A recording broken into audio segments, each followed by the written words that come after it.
Vous êtes performeuse, vous pratiquez la poésie visuelle, il est important que ces mots se matérialisent, n'est-ce pas? Pourquoi ce besoin de ce mélange entre la musique électroacoustique, vous êtes aussi musicienne, comment faites-vous pour pouvoir mélanger tout ça? Je les mélange parce que dans ma pratique d'écriture, comme vous avez déjà mentionné, il y a la poésie visuelle, il y a la poésie sonore, quelque part, c'est des influences aussi qui m'habitent. Et puis à un moment donné, je me suis dit comment je peux mettre dans l'espace ce qui existe dans le livre. Et c'était vite vu qu'il y a la musique qui offre cette possibilité à travers les mixeurs, les loopers, tout les instruments qui sont présents. Après, l'ordinateur le permet aussi. Il y a des logiciels musique qui permettent aussi de mixer. Et puis, comment je me suis dit, je peux mettre le visuel dans mes performances. C'était toute une réflexion structurelle. Comment je peux le faire. Et puis, j'ai eu la chance d'avoir très tôt la connaissance de l'existence des softwares comme Model 8 qui me permettent de transmettre les mots en temps réel dans l'espace au moment où je les performe. Donc je transmets l'image, le son et je dis mes textes. Et ça, je dois dire, c'est quelque chose qui habite aussi mon écriture, c'est l'envie de jouer. J'aime beaucoup le jeu, j'aime beaucoup manier les matérialités, que ce soit dans les livres, dans les moments où je parle la poésie ou de poésie. Et voilà, la performance audiovisuelle me permet de prolonger ce jeu en fait dans l'espace. Il y a une approche pluridisciplinaire en ce qui vous concerne. Oui. C'est ce que vous venez de dire, hein, entre le visuel, entre la musique. Mais il y a aussi une approche pluri-style dans l'écriture, vu que vous êtes dans plusieurs styles de poésie.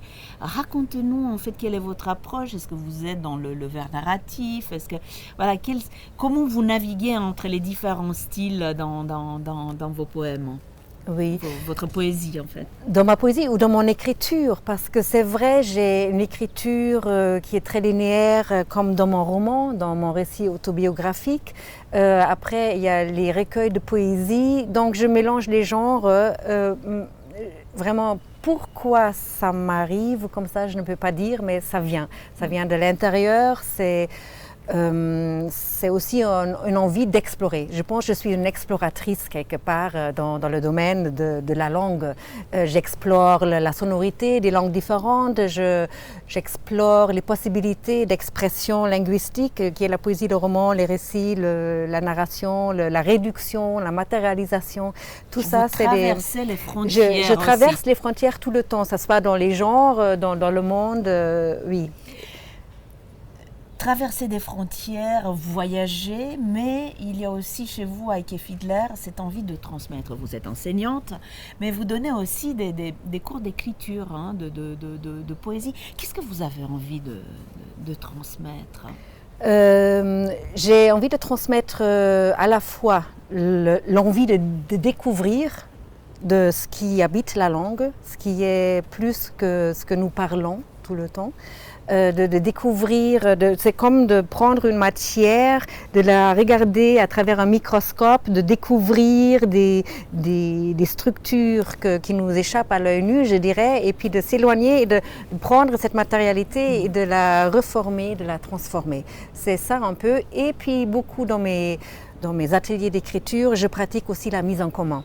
Alors la relation à travers le langage, l'écriture est quelque chose qui m'est très cher, et puis j'essaie de permettre aux gens d'explorer un instant, peut-être plus par la suite, mais un instant, cette mise en espace de la parole. C'est traverser aussi des frontières, on dit des framing, des cadres. On a le cadre du livre, de l'écrit, et qu'est-ce qui se passe quand je transpose tout cela dans un autre cadre qui est, comme nous maintenant ici, l'espace de l'oralité, où on se transmet les mots et où ils arrivent dans notre oreille, et puis il y a tout un enjeu physique qui nous échappe à l'œil nu, mais qui se met en processus. Qu'est-ce que les mots pour vous? quelle est la relation que vous entretenez avec les mots? Est-ce une relation charnelle? Est-ce une relation de bagarre, de lutte? C'est quoi? C'est, je pense, comme c'est dans notre vie. Les jours sont toujours différents. Parfois, c'est un amour parfait. Elle m'arrive comme ça, et puis j'ai plus qu'à faire comme ça, et puis vous êtes là, et puis elle m'habite, et je peux. Parfois, parfois c'est une lutte, ou pas une lutte, mais une espèce de qu'est-ce qui fait que le mot ne vient pas tout de suite comme j'aimerais qu'il soit là, et puis il faut le retravailler, il faut agencer la matière, il faut prendre beaucoup de temps, même parfois si c'est qu'une phrase ou 3 mots qui se suivent pour trouver le bon voisinage. Et voilà, c'est toujours différent d'un moment à l'autre. Ça peut être très spontané, parfois c'est du travail, mais en tout cas les mots, mon rapport aux mots en général, c'est que je pense les mots me traversent, et puis ils ne peuvent pas me traverser sans rester d'abord dedans.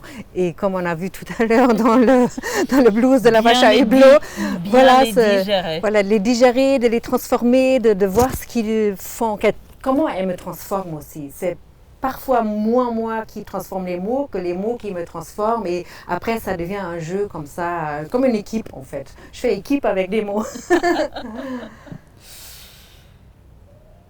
Merci. Merci à vous.